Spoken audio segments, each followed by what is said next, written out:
Just because I'm old, you don't need to discard me somewhere. I'm still active. I still, contribute. So, why forget about me? Everybody's gonna get old or die. You might be here one day. You might need a place. Because once the jobs are done and you can't work anymore, where are you gonna go? And if there's no place to go, then they'd be out in the streets. Unfortunately, when you're younger, you don't think about these days, and there's a lot of things that can happen to change your life in the blink of an eye. Things happen, things that you never think about, an injury, an illness. They've lost a partner, they've lost their home, and yes, there's not that safety net that if there is an illness or a fall, there's not the net to catch them, and they find themselves homeless for the first time.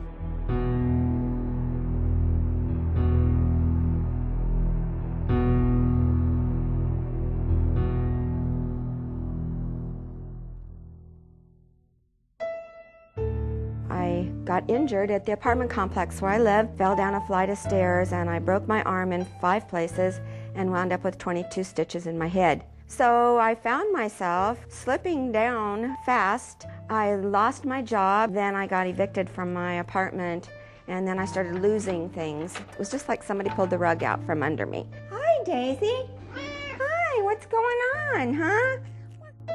I combated service in '68. I mostly worked resorts. I was a chef for 35 years. When I couldn't work anymore, then I had to find an apartment, and I used up my savings pretty quick on apartments, and I wound up on the street. I had a car at first and stayed in it for about a year. Then I was basically on the street from 2001 until 2005. The majority of the individuals that I've worked with that are seniors are what we call situationally homeless. But what I primarily see is it's work-related or loss-related. I lived in my car for quite some time, and then I found myself parking my car at a friend's home and just walking the streets by myself. And from that time, I think it was one of the lowest points. It was rough, it really was, especially when the weather got bad. When you got laid out at night and you're taking your life in your hands, because you're sleeping under a bridge, you're sleeping in a tent. When you go to sleep, you sleep with one eye open. They're very vulnerable to violence. A high percentage of our individuals have been attacked. It's unreal to go out there and see the amount of homeless people that are seniors. It's just not a part of our construct to think that an elder would end up there, but they do. And they feel so ashamed to go to a family member to get help. No, I couldn't. There was no way. In fact, I wouldn't ask.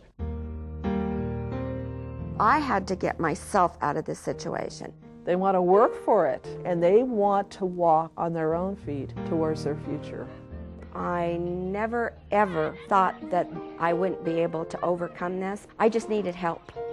I needed somebody to put a ladder there, because I knew that if there was a ladder, I could walk the rungs myself. And Volunteers of America gave me the ladder. And so I came over here and found out that it was possible for me to have my very own apartment. Daisy was a homeless cat, but now she has her own apartment. And I am the happiest kid on the block.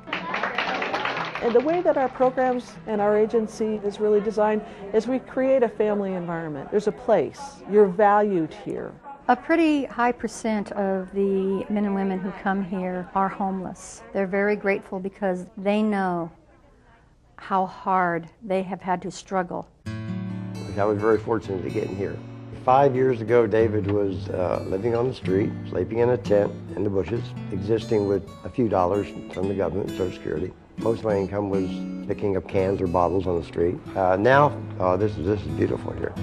I was telling you about moving all Betty's furniture around the last 2 days. It's been a wonderful place. It's really made my life a lot better than what it was. I've found a new way of life here. I'm older, but I'm very happy. This is not I don't consider it a house. This is a home here. This is a family here. Everyone here is family. We are like brothers and sisters here. Everybody helps each other. I mean, this is a lifesaver. I mean, it just put me into a different life. They start having family here. They start bonding. They're very happy to be here. And they give back easily, readily. Would you like milk, Alice? My whole life now is about giving back. All I want to do is help those that need the ladder. When you help, it comes to you, whether you appreciate it or not. And I just love to help people.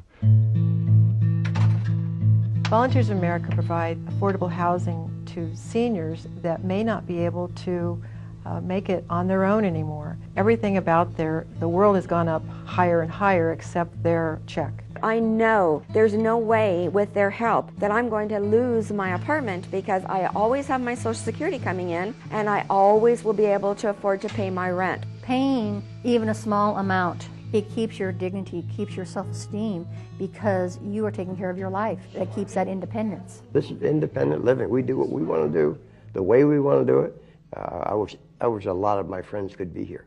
They are out there on the streets right now, but they can't. There's no room for them. Volunteers of America provides housing, affordable housing, for about 384 units. We have so many seniors in this community that are waiting for affordable housing that there's a list of over 5 years.